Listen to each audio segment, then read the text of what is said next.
Yo, They lost, but I'm still repping. Still you repping. already know. Come on now. You can't be one of those fair weather fans. If you've been a fan from way back in the day, you waited all the way until now for North Carolina State to do something again, getting back to the Final Four for the first time since 1983. Bro, if they lose, they freaking lose. They were the lowest seeded team still in the freaking tournament. And you got some Yeah, seriously big dogs that was there. I mean, Alabama wasn't a big dog, usually, but from going from last year, improving this year with fewer players, hey, we're there now. Now we have the championship game tonight. So NC State did their part, at least for right now. Maybe this is the beginning of something that's going to continue. I mean, we don't know from year to year in college basketball the way the transfer portal is and the way just coaches changing from place to place. You just don't know. But yeah, the Sports Bag Bros podcast is back after the weekend of course, sports, of course. Let's get into it. College basketball, we have our national championship game coming on tonight. Obviously, in a couple of hours, we'll have Purdue taking on the defending NCAA basketball champions, the UConn Huskies, trying to do the back-to-back thing. And we'll see how that goes down. Well, in mere moments, it's going to be a great matchup. But to get to that point, we had the previous game. Purdue was able to take care of North Carolina State.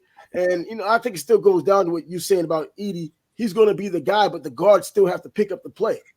You know what I mean? Wherever their guards go, I mean, he's going to still do what he does. You can slow him down, but the guards got to pick up the slack.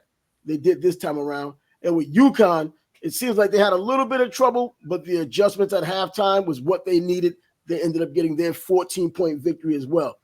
But the story, of course, this year in particular, the women's team, the women's NCAA tournament, the national champs, again, Dawn Staley and her female Gamecocks, they beat Iowa and Caitlin Clark and made it look pretty easy. But Caitlin got her pound of flesh in this Can there court. be female Gamecocks? What? Can there be female Gamecocks? No, it shouldn't be. It shouldn't be. I guess maybe in today's world, No, transgenders and I'm everything. doing the gender neutral thing today. Come on, we're against that. So, I'm not gonna misgender these freaking Gamecocks now. You know what I mean? Now anybody can be what the hell they want. Man, the Gamecocks can go into the women's bathroom now. So I guess that's what it comes down to. But this game that just happened, we knew it was a highly publicized game. And I said in the title, if you get a chance to see it, they, in quotes, finally got what they wanted, and they still lost, in my opinion. They being the proverbial always present race baiters, race pimps, race whores, all of those people who look at everything but basketball throughout the women's season. Caitlin Clark still did what she had to do, but her team fell short against a juggernaut. Come on, you can't win as Superwoman or even man against a whole team that's put together. Definitely. That South Carolina squad, man, they are loaded. Loaded. Not just talented, but big. And they caused so many problems inside. Iowa went to the zone, and they stayed in the zone too long. They gave up open looks for threes, and UConn didn't miss. And that was the difference in the game. They got out to double-digit lead, and Iowa fought and fought. They got it back down to 5 at one point, I think. But just to get it down to 5, they had to play so well. But I think they exerted too much energy to get back into the game. And at the end of the game, they didn't have much left. But South Carolina is no joke, man. And if you're a person who says Caitlin Clark didn't win the chip, she can't be considered in the GOAT conversation, you're just stupid. You're just straight up stupid. Because nobody beat South Carolina this year. No one. They've won 2 out of 3 championships. And if you're gonna hold somebody losing to an undefeated team in the championship game, you're gonna hold that against them when they drop 30? Come on, man. You got problems. Yeah, and she's been doing it all year. She's been a one-person band throughout the entire season. I mean, she has teammates, but we've seen the games where players on her team hardly got into double digits, and she was the one with 30 and 40 points, and the reason for the season, which was them winning the way they had won. And by the way, she was also Player of the Year again for the second straight time. Yeah, people are going to use the convenience of having the ring as being the reason why they don't think she's as great as she is. And of course, it's also leading to so much other nonsense going into the WNBA. So this is just one of the chapters along the way as we got a chance to know her as a collegiate player, as dominant as she is, as dominant as she was now that her career in college is over. And we even can look at her being the greatest college basketball player of all time and among female players. I know some don't want to agree with it, and because of the lack of a ring, they will continue to disagree with it, and that will be their only argument anyway. It's unfortunate.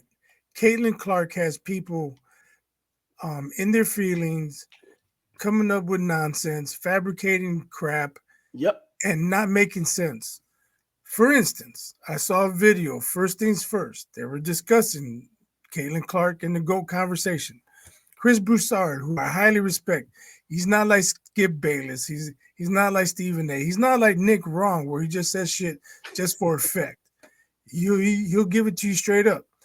But he's confused because he said, quote, "She's the best I've ever seen, but I can't call her the GOAT." The fuck are you talking about? If she's the best you've ever seen, then who's better? And he's been around for a long time. That you do call the GOAT. Come on, Chris. Man, I like Chris. I have a lot of respect for him. I think he's one of the guys that just gives it to you honestly. But he's confused. He's obviously confused. It sometimes seems like these people don't even think before they speak. He's been around for quite some time. He's an older guy to begin with, so he's seen a lot of basketball. He knows what he's seen. The only one I can even put in an argument thinking about it is Cheryl Miller, and that was when I was a kid. Come on now. Cheryl Miller, how would she fit in today's WNBA? We will never know what she did in college, what she did it, and what she done in high school while she was doing it. Absolutely dominant, fantastic, but we can't make that correlation until now. I mean, isn't it Lynette Woodward is now starting to talk again about how her record wasn't broken? Now she's kind of walking it back again. Why don't she just go back into the golden? Clarification. There is no clarification. You either said it or you misquoted herself, I think. Come on, misquoted herself, and she took herself wrong. And what she said, she's expecting you to not take it the way she had said it. Come on, people are having a hard time giving credit to Caitlin Clark, and it's a specific group and kind of person who's not giving her the credit. And we've seen the litany of people. Now, one of my people who I've liked since he's been a collegiate player, Diana Taurasi, is getting into the mix, talking nonsense about kind of making threats of when Caitlin gets to the WNBA. Oh, she thinks she's good, just dominating 18-year-olds and 19-year-olds. Wait till she gets here. Wait a minute. When you were at UConn with those dominant teams, when there wasn't as much parity as there is right now, weren't you doing the same thing? Those UConn teams putting up those ridiculous numbers, winning over 90 games in a row, were they doing the same thing? She's a different kind of player. It's just that simple. What makes Taurasi different from Caitlin? Taurasi dominated to a certain extent. I believe she was the number one pick, and she's had an awesome career. Absolutely. What's to stop Caitlin Clark from also having an awesome career? You know, Taurasi, when she was a senior, she was dominating 18 and 19-year-olds, like she's saying Caitlin Clark is doing. And then she was a rookie in the WNBA, just like Caitlin Clark. What's the difference? I don't get it. I think it was just a lot of UConn. They had her paired up with Sue Bird. Yeah. And then they had the other girl, I can't remember. I don't think that was a wise choice by ESPN. It was just a UConn party, but they got that L, and I think you could tell they were a little bit in their feelings, and they wanted to cry about that foul.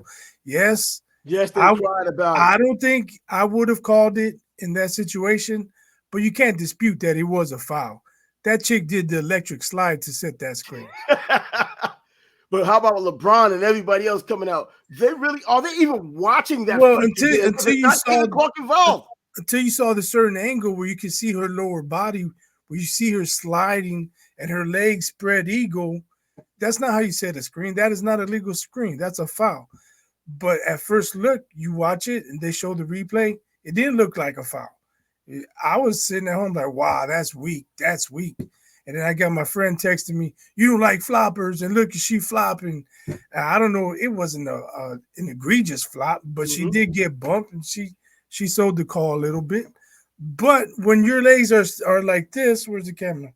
That's not legal screen. So the ref called it. And then if you watch, she kind of moved on the screen before that.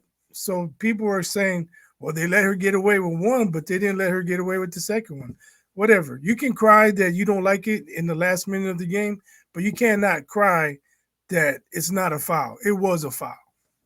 Now, on the other side of that, you look at who was criticizing it because everyone went to Twitter or whatever social media they're using, and they had things to say. LeBron James even on there having something to say. Are these people, these high elite, even basketball players or even other athletes who have a voice in sports, are they even watching this game if it's not for Caitlin Clark playing in this game? I don't think they're even watching it. They're talking all this nonsense about not him, but I mean, there's so much about how good she's not, but they can't wait to watch her next game. Well, here's the thing. Like, I agree with you. Most people wouldn't be watching if Caitlin Clark wasn't doing the things she's been doing. But people saw the play and they tweeted right away. And then when the other angle came out, they didn't take the time to say, you know what, upon further review, as I did, that is a foul. You cannot dispute that that's not a foul. But people, they just don't have that integrity. They don't want to walk things back. They just want to go with the bullshit. They just want to go with the bullshit. Yeah, we're talking about emotional people. They see something, they get in their emotions, and they can't even admit when they're wrong or even admit when they're right because they don't want to walk anything back. They speak in that spur of the moment tone. They say it's out there, and they leave it out there, and they just let everybody else leave it for, I guess, use their own discretion with it. Like, for example, I think I tweeted, man, that call is weak as fuck. And then I saw the replays. I was like, wait a second, upon further review, that's a foul.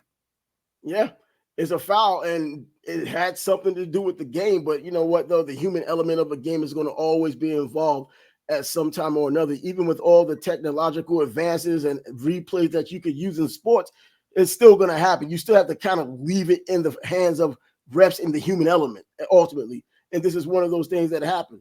But I can't stand how you move on to the next game, and it's all about Caitlin Clark losing than it is about just the women's basketball team and what even South Carolina's trying to do, go undefeated again and win another national championship. And I'm so glad that Dawn Staley was the one to step up after the game and talk about Caitlin Clark the way she talked about it. You're stealing my thunder. That was as classy as you could possibly get in light of everyone, particularly of color, having something wrong or bad or just naysaying about whatever Caitlin Clark has done this season and even last season. Still, look, Angel Reese gets in on it. Get out of here. Come on now. Aren't you supposed to be in the corner somewhere still rocking about what happened to you? That's what she should be doing. But yeah. You know what made it so great for Dawn Staley? Nobody asked her. She went out of her way to give Caitlin Clark her flowers. Yeah. Because she recognizes what Caitlin Clark has done for women's college basketball. Absolutely. No doubt. She sees what she's going to do for the WNBA. She appreciates it. I'm sure she would have loved to coach her. That's just somebody who appreciates greatness. Yeah. You have other people with agendas. They know she's fucking good, but they just can't bring themselves to acknowledge it. They can't. And I don't know why, but that's just the way it is. And I'm glad it was the black woman, Dawn Staley, who had said it, the respected black woman, Dawn Staley, basketball coach, leader of basketball and of women for South Carolina, now the champions and previous champs under Dawn Staley. I'm glad she was the one who said it because everybody else on the outside had something to say, but they couldn't change a damn thing. Dawn Staley could say what she said, and she had to change the team that was able to change at least the outcome. But she gave credit where credit was due because this woman went against her team and still showed up the way she was showing up all year long.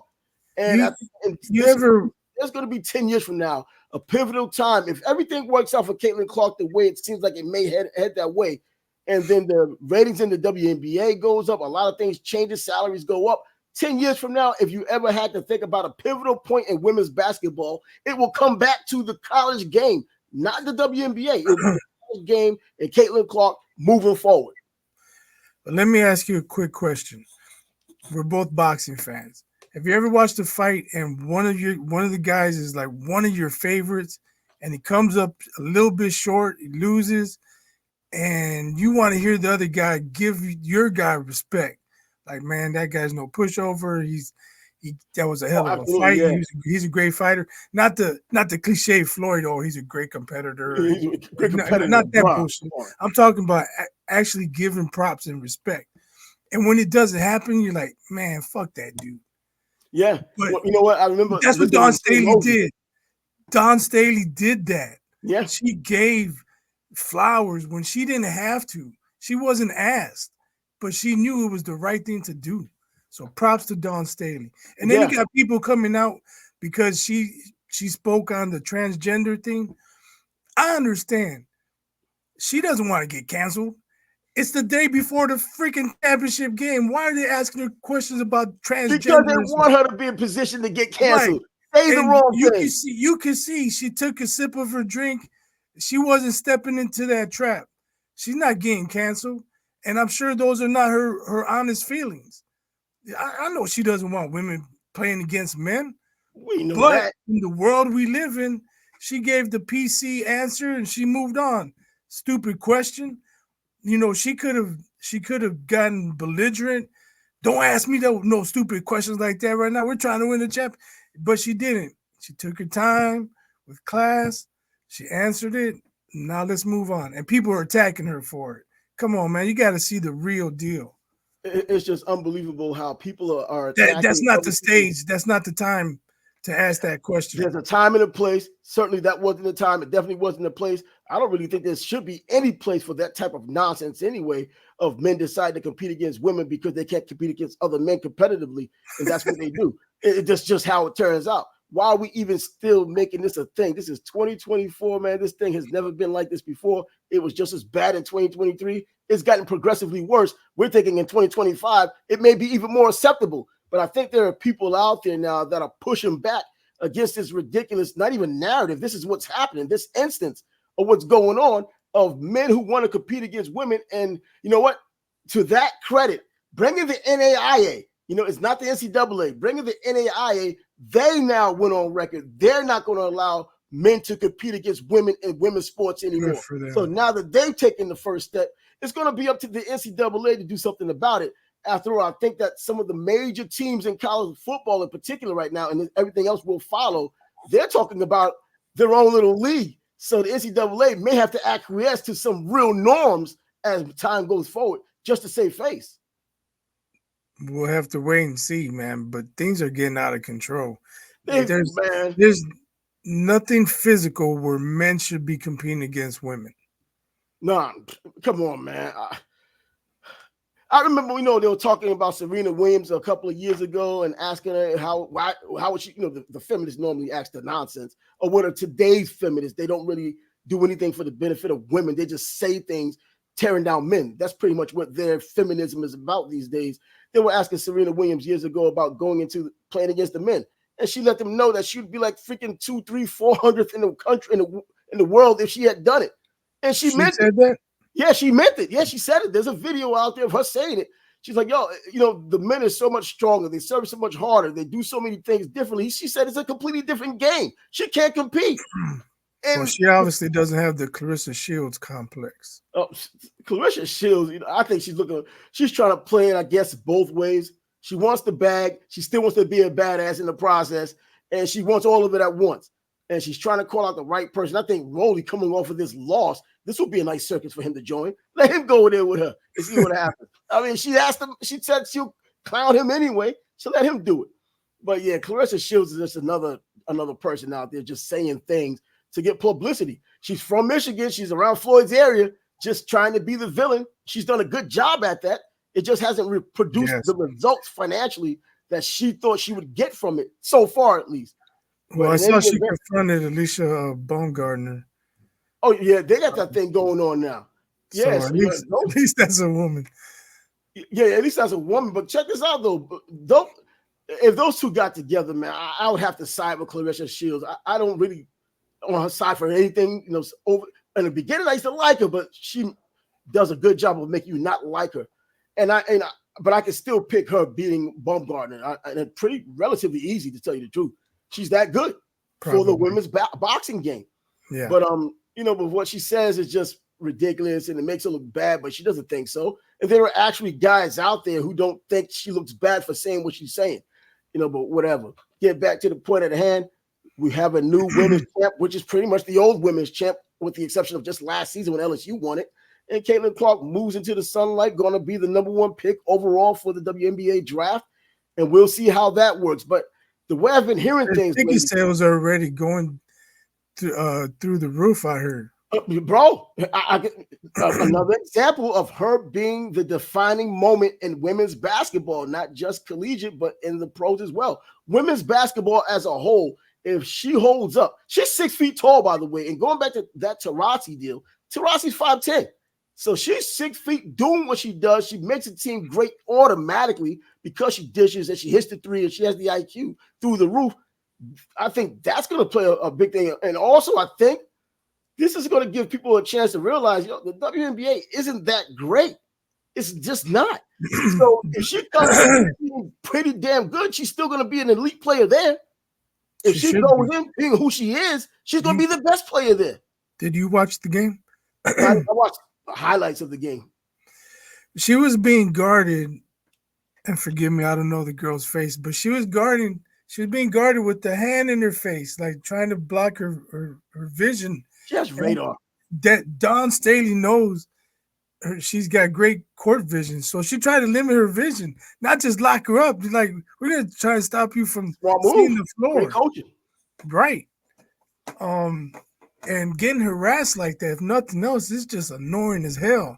And she still dropped 30. Still dropped 30. Still got assists. Still got rebounds. And Iowa, by the way, without her, come on. What is Iowa going to do? And they'd have lost by 50 or 60. Iowa isn't a perennial power. At least South Carolina is one of those perennial powers, especially of late. Just like UConn was one of those powers, just like Tennessee was one of those powers once upon a time. Those perennial powers just kept going back, winning back to back to back, kept going and winning. Well, now we have Iowa and that elite player who had gotten them where they were 2 times now. No cigar in terms of the wins department, in terms of a ring, but she showed that she can go against the elite teams and not miss a beat. And this South Carolina team going in was undefeated. Another one of Dawn Staley's great teams. I think this is their 10th undefeated season, and she puts up the numbers there. Once again, no cigar, but going into the WNBA, she is going to be the best player. I don't know about when. It could be immediately, because I still think we don't just ridicule this league for no reason. We've seen the blunders. We've seen the missed opportunities right before your eyes very freaking often. It's not that great of basketball, so she doesn't have to be great. She has to be herself, and I think that would be great enough going into the WNBA.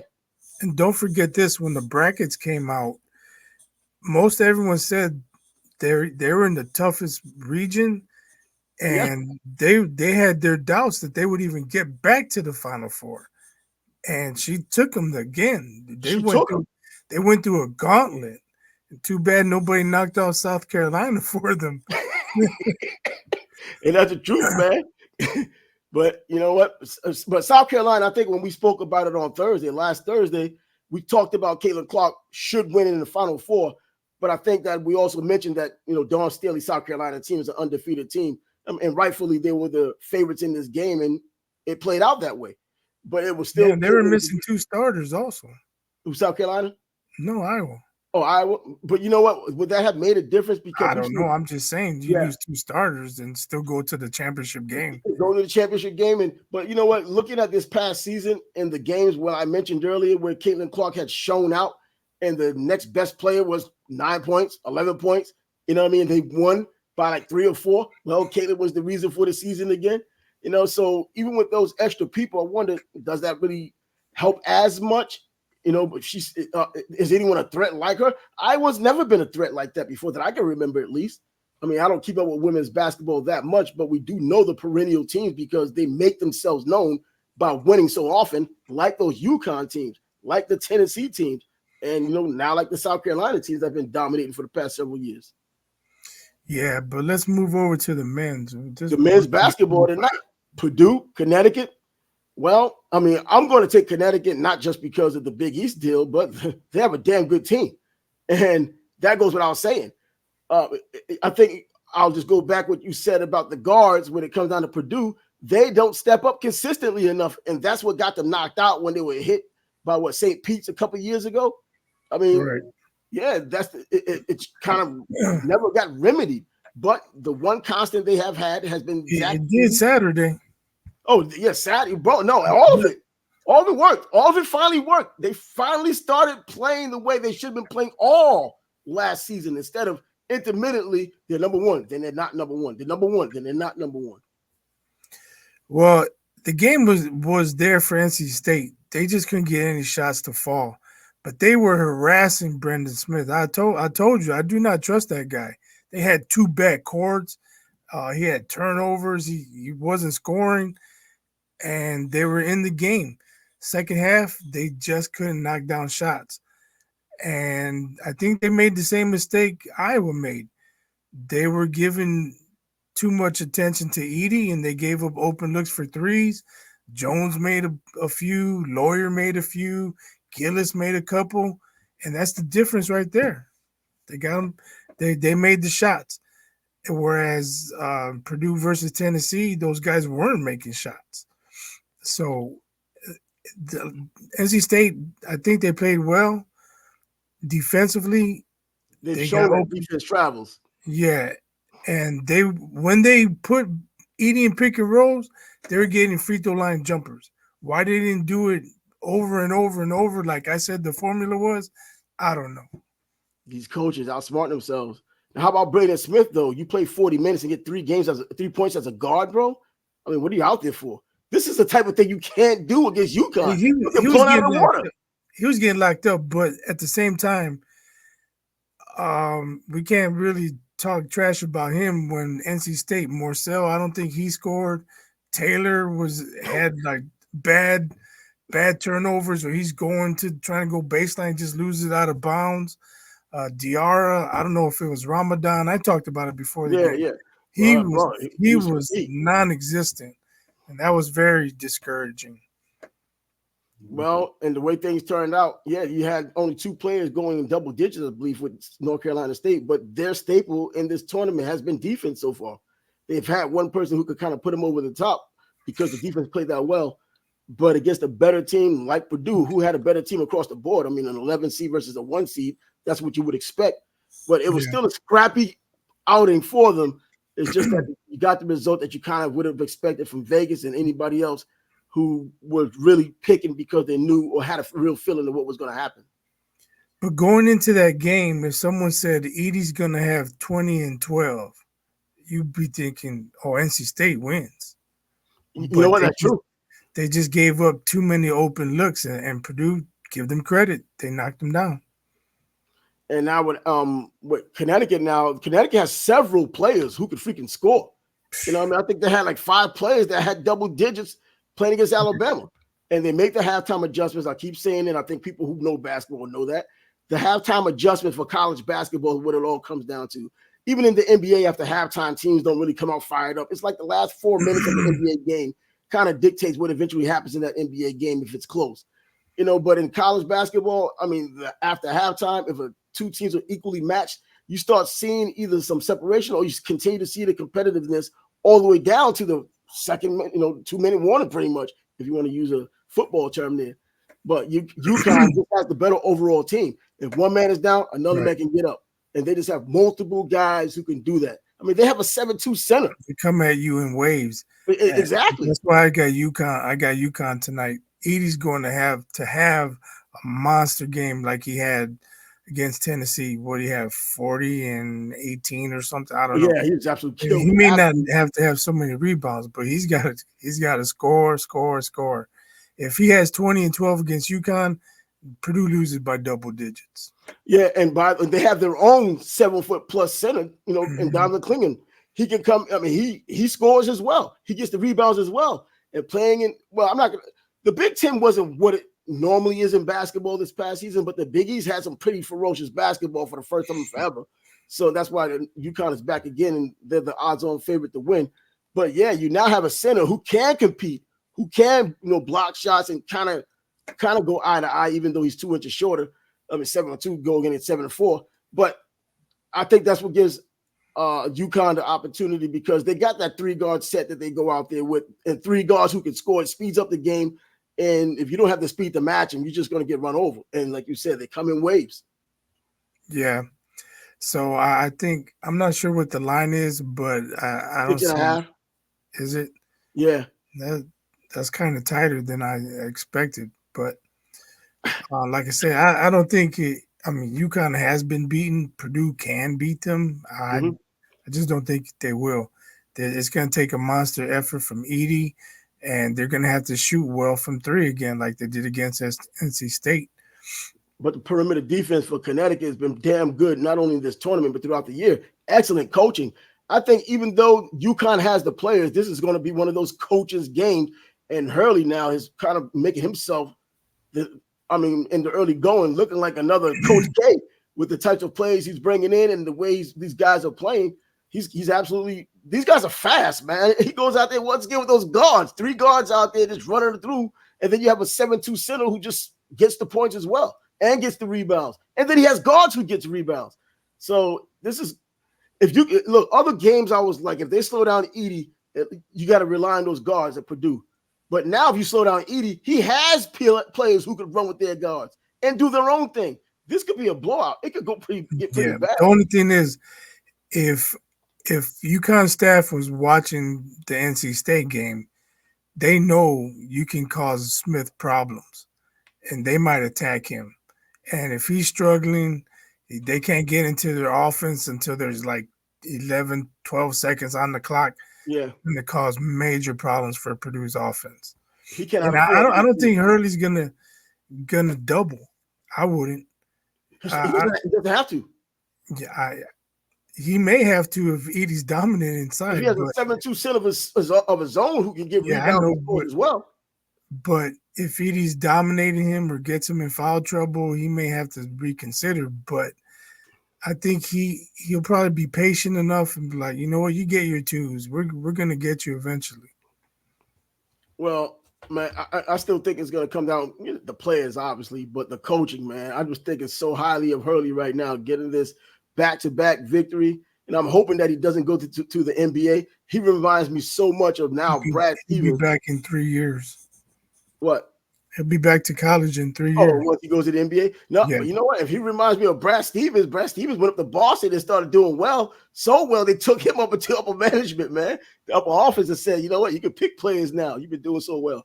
So, I mean, he looks like that kind of guy. I'm wondering if I'm just getting caught up because of the Hurley name and knowing what they mean in that New York area, that New Jersey area. But looking at these players that he has, man, it's like they didn't even drop off from last year. And I was expecting a huge drop off from last year, like everybody else. But that's not what's happening. And I don't want this to be an uneventful game, but based on what I'm thinking of, if they could at least slow Edey down, because if you don't stop him, slow him down, everybody else the onus falls on them to do well. But the other players on UConn, man for man, are just better, at least in college. Yeah, I'm with you there. And, so I hope it's not uneventful. You know what? Upset could probably be helpful, man. I mean, come on. I don't want UConn to lose. I mean, I'm always going to like the Big East, but I don't want UConn to lose. But if Purdue can pull it off, and it makes a great outing or a great tournament, conclude a great tournament because of it, so be it. But I think that's more wishful thinking than anything else right now.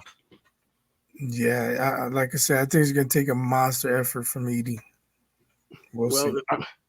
I think it's pretty much a no-brainer now to kind of pick a team, knowing that UConn 6.5. I mean, just to keep it interesting, you want to pick the line and just say UConn wins. I think 6.5. UConn wins by 7 or more. I can see that happening, so I'll roll with that. Yeah, that's true. Like I said, I think that's a little tight. Yeah, it is. And, this is a tournament, so teams have been playing so often over the past 2 weeks, now going into a third week with this. So maybe that wear and tear is the reason why, but both teams have the wear and tear. Both teams are number one, number one seeds. Well, I'll let you guys know something I heard earlier. UConn has covered the spread in 11 straight NCAA games. Uh-oh. So with that said, we need to head to one of your local betting sites after this show and decide to put a coin or 2 down maybe just knowing that information. I know how gamblers think. I know how the people who do. And 6.5 doesn't seem like a lot. It's not like 9.5 or 11.5. And to see the way that they've been boat racing these teams, this is like the closest game they've had. 14 points against Alabama when the adjustments were made, and they just overwhelmed them with talent.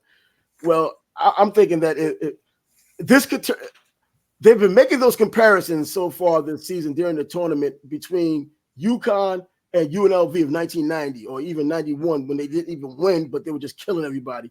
And if this is anything like that, what happens is, do we get the 30-point victory that UNLV got against Duke? That's 103-73 deal.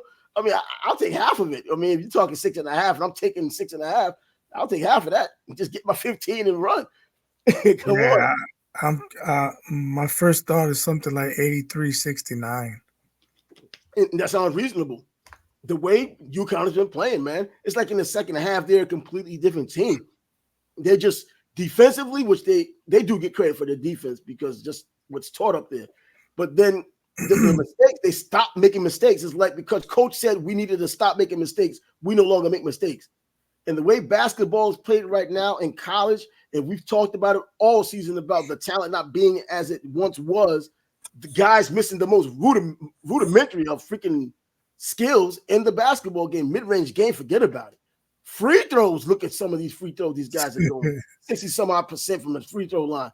Ridiculous. And some of these teams are top teams. Well, if any of that plays out, UConn just has it right now. They're just better than everybody else. It goes without saying. Being the number 1 overall seed says that.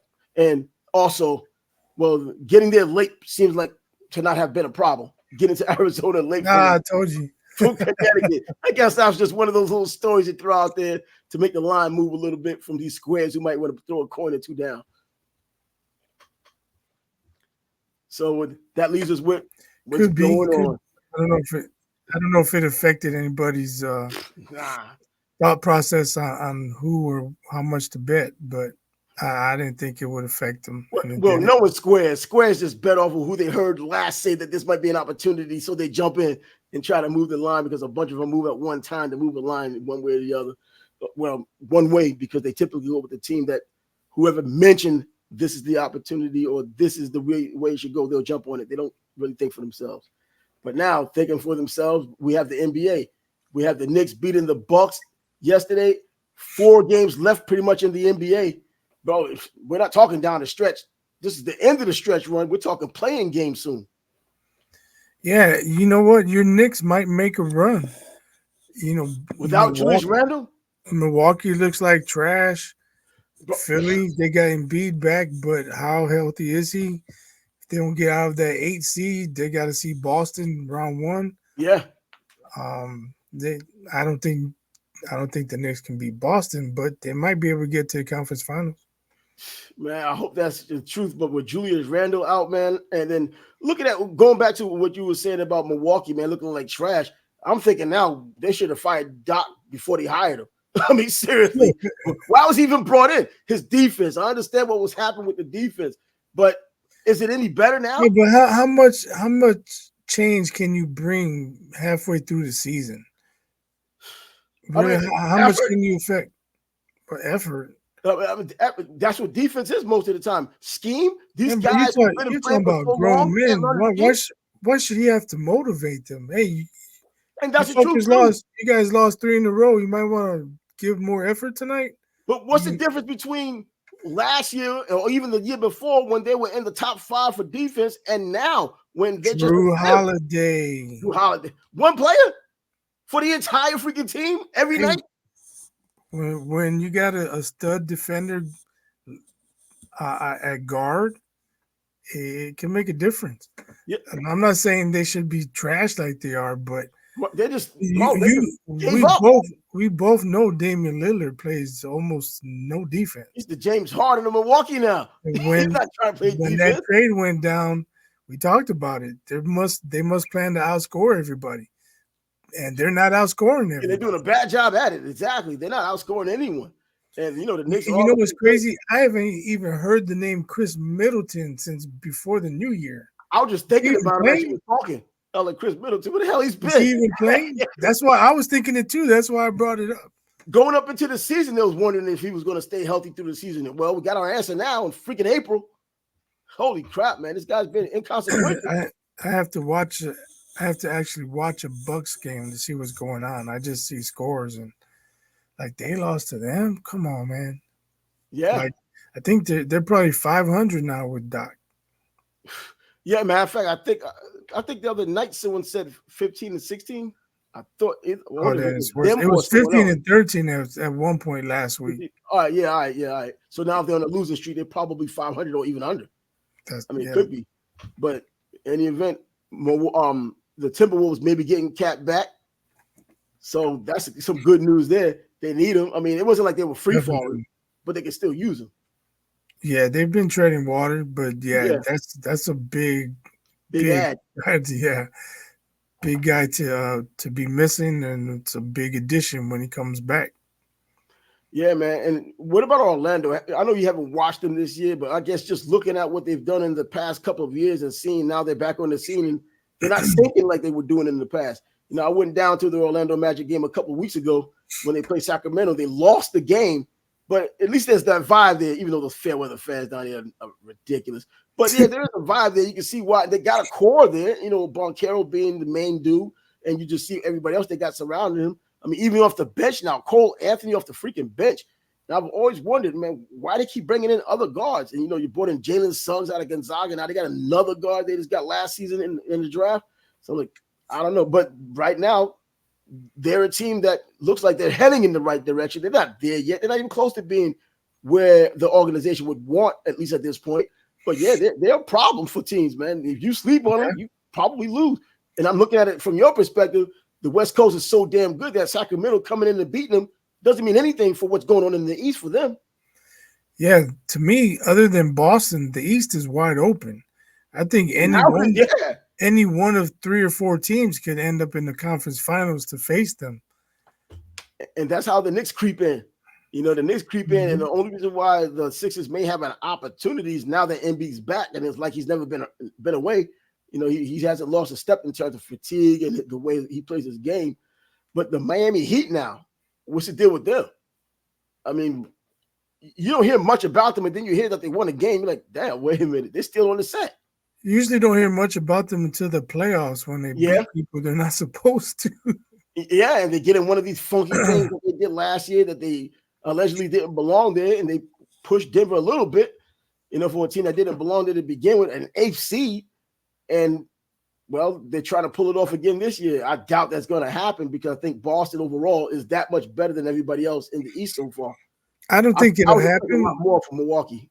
I don't think it'll happen, but I think probably the craziest thing that could happen is Philly beats Boston in the first round. Bro, like Embiid, you know, Embiid and Maxey, they know they blew the 3-1 lead last year. Yeah. Harden's gone. Maxey's been showing out. They may be out for some get back. Man, you know what? That's true, but you still got but it's like Boston's added extra pieces to their own puzzle too. True. You know, I'm just saying that's why I said that it would be the craziest thing if Philly beats Boston. Yeah, and then Drew Holiday, the guard we just talked about, defense playing in Boston now. Poor Zingas. I mean, he takes over games sometimes, you know, when he needs to or when he's allowed to. And it looks like sometimes Boston's unbeatable. Imagine when they get into that series, a short series or long series, man, those same guys coming after you in waves as well. I mean, they're that good this year. Now, on the West, they might beat each other up before they get to Boston if Boston's going to be the team in the East. But, man, and then you have the worst teams in the East. You look at Washington, which is absolute Detroit. I think Detroit plays harder than Washington, but just that they aren't any good, neither one of them. You know, you're kind of picking your poison, and they're both poisonous. I don't know. That's kind of like who's the tallest midget in the world. For real, man. And the midget that's 3'3" is like 3'6" is the tallest midget compared to the 3'3" guy. You know, they're both still midgets, man. Go fight over it. And that's what's going on there, man. But what else on the West side, man? I mean, are the Lakers still making a move? Wasn't AD out of a game last night? Did he get injured again? He got poked in the eye. I heard somebody suggest Like that's the third time he's been poked in the eye. Get some goggles. He needs to wear goggles like Kareem. Yeah, that's what Kareem said while he wore the goggles. He said, I didn't have any Yeah. vision problems. I got my freaking cornea scratched a couple of times. I had to get some goggles. It's not a bad idea. I don't know. I don't know why he does it. But you would think it might take some time to get used to. Yeah, that's true too. And playoff time's not the time to try him out, in my opinion. But was it Rip Hamilton wearing that Phantom of the Opera mask one time? And he didn't need it anymore, but he said he felt comfortable with it. Yeah, it took him time to get used to it. Like, bro, it's my good luck charm now. Right. Let's do it. Yeah, man. So the NBA, man, we'll be talking about the playoffs in fast order, man. So now the NFL draft is coming up in just a couple of weeks now. And now teams are kind of posturing. I mean, the only team that doesn't have to posture is the team who had the number 1 pick overall. Your boy, they're going to take Caleb. I mean, it does all indications. He's acting like now, I don't mind being a Chicago Bear. Bro, I don't think you have a choice. But I see people nitpicking. They're going to talk to him about the nail polish or talk to him about wearing something pink. What's that got to do with anything? I don't care if he wears dresses in his time off. If he throws 350 yards and 4 touchdowns on Sunday, do whatever the hell you want to do, kid. And how about this? If you hadn't heard it yet, Xavier Worthy, the fastest 40 time in combine history, had visited Chicago today. This is somebody they're looking at. So, and from what I understand, even though he did as well as he did in the combine, I'm glad that there are teams now, or people at least projecting that he might just fall to the second round. So, I mean, he could have been either a late second round or even a third round. And before that got him just closer to the first round, but not in the first round. Bears don't have a second round pick. Well, so third round maybe. You don't know. Well, it depends on what they do. They might get I don't know. It depends on what they do. They can get the quarterback and then do something with that number 9 pick, right? Right. We've talked about this before, or I have, because people are saying trade down. You can get a decent haul. A decent haul, second round picks and third round picks. You don't just give up a top 10 pick. No, not just for that. I mean, they gave up number 1 last year, but they stayed in the top 10, and they got DJ Moore. Yeah. Oh, I mean, dropping down from 1, and they did it because they weren't going to take a quarterback. This year, they are taking the quarterback. But at 9, you can get a true difference maker. How far are you going to trade down? I don't know. I've seen some mock drafts, man. They have Jaden Daniels going to the Patriots. I was like, yo, bro, that might be a solid pick. I mean, they got Drake May go number 2. I think went to the Commanders. Well, I think Daniels, he's the guy I would pick. He was the guy. Yeah, he's a solid pick, regardless of who takes. I would take him over Caleb Williams. I would have. But yeah, I would too. Williams has the I guess the measurables. I don't know what they're talking about in terms of his, going into the room and talking about the film and knowing what he's supposed to do on the chalkboard and all those things. Where's John Gruden when you need him? With who? John Gruden. Oh, John. Yeah, right. Bro, I don't know about that guy anymore because this is the same. I'm saying for the ESPN. Yeah, I know. But I'm saying in terms of when he was talking about Jameis Winston, this is the brightest quarterback I've ever seen. He has nothing but success in his future. Whoa, and we're still waiting. Come on now. He's gotten glasses, and we're still waiting. LASIK surgery, we're still waiting. And now he's at another team, and we will wait again. But, yeah, man, I'm just saying that now we see how in Penix, I'm seeing him going from the second round to end of the first round to the second round. That's how it seems with these mock drafts. Some have them just in the beginning of the second round. Some have them at the end of the first round. And one of them had him going to the Raiders. I don't want any quarterback that I like going to the Raiders. I mean, these real quarterbacks, man. Well, they had success with Snake Stabler. Bro, another method. Bro, we was like in diapers back when he was playing. Man. I'm just saying.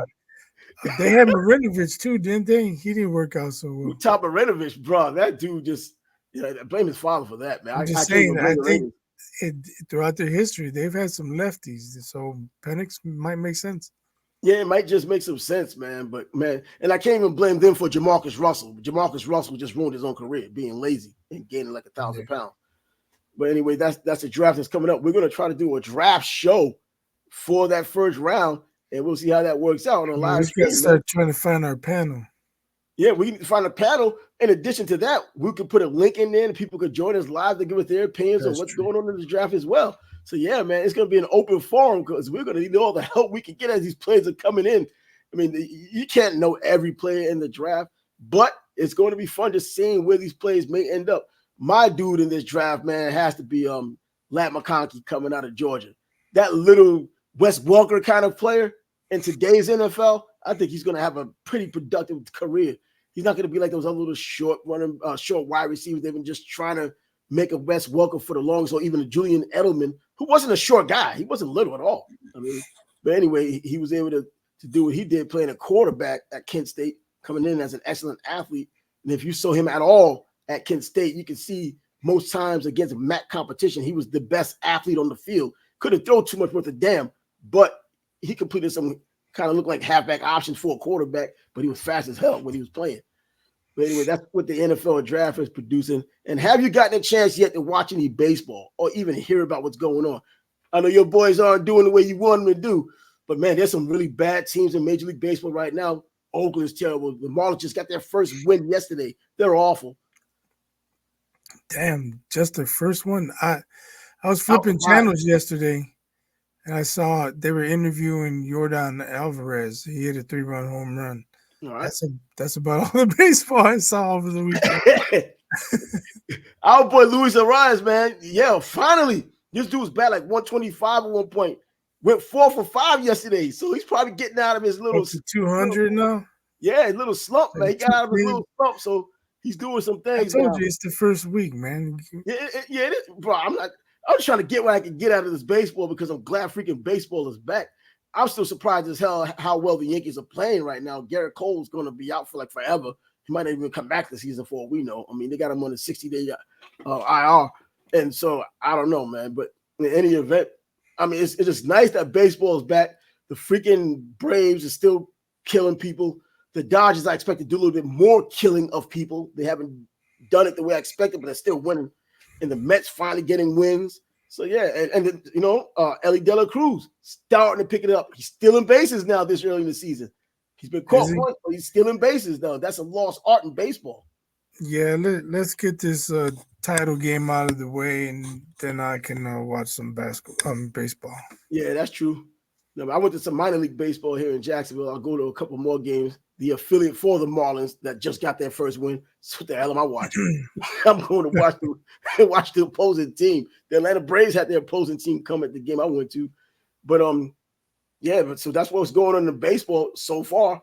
I mean, there's some really bad teams. Colorado is awful. I mean, just home away doesn't matter. How do they keep that team there? I mean, how do they keep that team in the major leagues?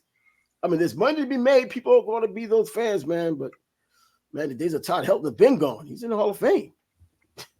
What the hell? Are people going to their games? You know, I haven't watched that either. I wouldn't. Well, if anything, you're going for souvenirs because you know there's going to be a 17-point over/under. If people are going, then I don't see a threat of the Rockies moving. Yeah, if people are going, yeah, that's all they have. I mean, Denver fans are great damn fans. They're football fans with basketball fans. Even when Denver wasn't winning basketball games, they were still showing up. You know, the Colorado Rockies, the Avalanche in hockey, they show up even when they weren't winning championships anymore. So, but anyways, yeah, that's baseball. So I guess that concludes what we've been talking about. We've already picked who we thought was going to win the men's national championship game in basketball, and it's a consensus with us, and it looks like Vegas agrees, and people are jumping on that bandwagon with the 6.5 for Connecticut. Yeah, I'm picking UConn, but I'm going for the Boilers. Oh yeah, bro, your home guys, right? Do you go to their games or you just watch them on TV? I mean, I started kind of liking them because I hate IU so much, and since what's the deal? I thought everybody loved IU in Indiana, man. What's that? I thought everybody in Indiana loved IU. Almost everybody. When I was real little, I did, but I didn't like Bobby Knight, so I stopped liking him. And then I was living with my aunt and uncle, and he's an IU fan, so he was always watching the IU games, and so I would sit and watch with him. And then one night they were playing Purdue, and Purdue beat them. I was like, yeah, I was happy. So I started keeping an eye on Purdue, but NC State's my squad. Well, so now they're there. And I Yeah, found that out for sure no, because my friend was like, "Man, who are you gonna go for?" I said, "Man, I'm all Wolfpack, baby. It's all Wolfpack. Like, not even a doubt in my mind. It was Wolfpack. It's just funny that the 1 year North Carolina State makes a run, Purdue doesn't get bounced early, and then they got to face big ass Edey in the yeah, Final Four. right. The guy I It's thought like was a the stiff. worst possible matchup with them in UConn, but the worst possible matchup, man. Whatever. So, what do you think is Edey now after this tournament? Because sometimes this tournament could be kingmakers. The difference between a player going into the NBA, at least getting a shot, because he didn't come out last year because he had no shot. Even with all his measurables, he had no shot in the NBA. I think that I You compared him said to it right Taco Fall. there. He's better than Taco Fall. You said it right there. He has no shot. Every shot he takes, every shot he takes is in the paint. But yeah, that's true too. And then you think He's about not him Wimby. having to defend pick and roll out by the 3-point line. He wouldn't get there in time. Like, he wouldn't get there in time. You put him in pick and roll now in college, he still hangs out in the paint, and he'll give up 15-footers. You can't hang out in the paint. They got defensive 3 seconds in the NBA. Yeah. Well, so that's the end of that. See, you cannot hide them. They will find you. Oh no, in the NBA they'll find your ass and they will exploit you. You'll be on every freaking poster in every team in the NBA except for your own. And if they had a practice, they'll probably have you on a poster there too. So I'm just thinking that I compared him to Taco Fall, and I said that man, Taco Fall is better than him. He's better than Taco Fall, in my opinion. I mean, we've seen enough of Taco Fall. I watched him at UCF. I was more enamored with how tall he was and just the size deal, man. Come on, who can't? You know, like 2-inch vertical. You don't need a vertical with that guy. But now you have, Edey, man. He does more than Taco Fall. Maybe he could go out there in China, have a career too. Everybody trying to channel their inner Stephon Marbury and get themselves a statue along with Yao Ming out in China.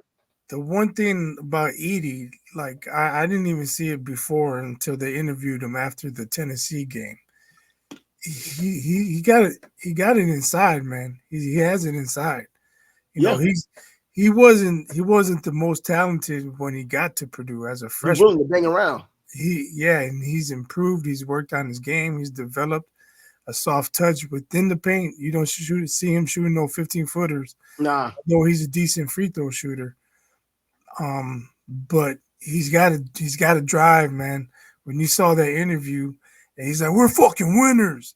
Hey, he's got a chip on his shoulder. Yeah, you know what? And that's what it takes, man. And he's willing to take the beating because you can see the bruises on him, man. Throughout the tournament, he's got bruises on him. Like, God, man, like he get whipped at halftime to play better. Go out in the second half and do it. Yeah, so we'll get a chance to see what's going on tonight, man. But good luck to both teams. I'm still thinking UConn, not just because they're a Big East team. I just think they're the better team and the better coached team. And the result should be UConn going back-to-back in the NCAA tournament. And one shining moment on TBS or TNT. Come on now, what's going on here? No more CBS. Get out of here. That's weird, man. That is so weird, man. We're going to have Charles Barkley having commentary during the freaking shining moment. Get out of here. And how come the announcer's name, they say it Ian instead of Ian? It's Ian. Bro, Ian Eagle, the New York staple, man. I've listened to this guy since I heard that name for the first time. I was like, Iron Eagle. I was thinking the movie. Yeah, right? A new movie. It's not a new movie. No, exactly. But I've listened to Iron Eagle since I've been in New York. He came from WFAN, like a lot of those guys. Even Mike Breen came from WFAN in New York. So I watched these and listened to these guys since I was little. WFAN came out in July 87, and they came a little bit later, but I've listened to these guys and their careers grow since they've been in Iron Eagle's son now is in the booth doing football games now. So he got some clout over there at CBS. I mean, hey, Phil Sims has clout. His son Chris is doing football as well on NBC. So, hey, things are good in the neighborhood. And we'll be gone. And we'll be back on Thursday, but by Thursday, we'll know who our national champs are. There'll be more basketball. A couple of games will be exhausted by then, so we'll know we're a little closer to these playing games. Talking a little NBA, and now that this basketball might be over a little bit, a little baseball guy, comes up on the scene. We'll talk a little bit more about that. Keep up with some of our guys from last season as they kind of try to repeat in terms of De La Cruz coming into his second year. See if he can kind of repeat a little bit the stats from last year with that full season. We'll see all about that. Our Trav, he's biased, and the Sports Bag Bros podcast is signing off. But until then, deuces. Deuces.